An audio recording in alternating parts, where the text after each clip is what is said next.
welcome from New York. And will you also welcome, please, someone who's not very easily able to visit us in London at the moment. Will you welcome, please, Mr. Muhames Ali.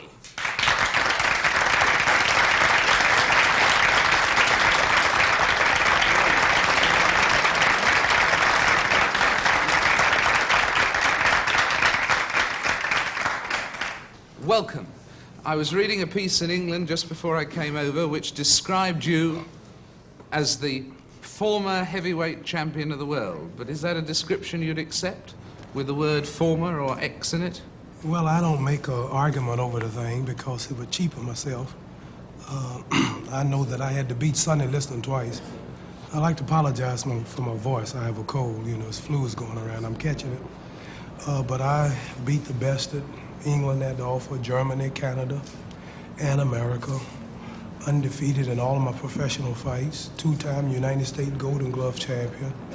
Two-time United States AAU champion and world Olympic gold medal winner. Unscratched and unmarked by a human. So I pay no attention to a few cigar smoking, dried up people, you know. So the world knows that I am the champion. I have a belt at home saying defeated Sonny Liston February the 25th, 1964. And traditionally, I have the same belt that Joe Louis had, Gene Tooney, John L. Sullivan, Jack Dempsey, Rocky Marciano, Jack Johnson. And they have a saying here in America that you can only lose the belt in the ring, regardless to what you believe, your religion. You only say you can lose it in the ring. But when someone comes up to you in the street and says, "Hi, champ," which I know they do you say yes, or do you say, "No, no, no, that's Jimmy Ellis now"? I just say, "Hi, how are you?" Yeah. Well, I mean, Jimmy Ellis is my sparring partner. He was my hard hand. Yeah. He did once beat you, didn't he? Years and years and years and years and years ago. 12 years old as amateurs. He beat me and I beat him. But I have nothing against none of these boys. They need to make a living.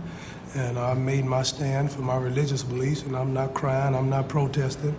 I knew what they would do. As a matter of fact, that's why they drafted me, was to get the title. They knew that I wasn't going to the Army. For 2 years, the draft board, they said I was crazy. They didn't want me. I was mentally unfit.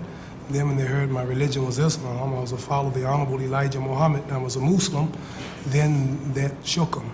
And they changed the law mainly just to get me. They had to find a way to take the title.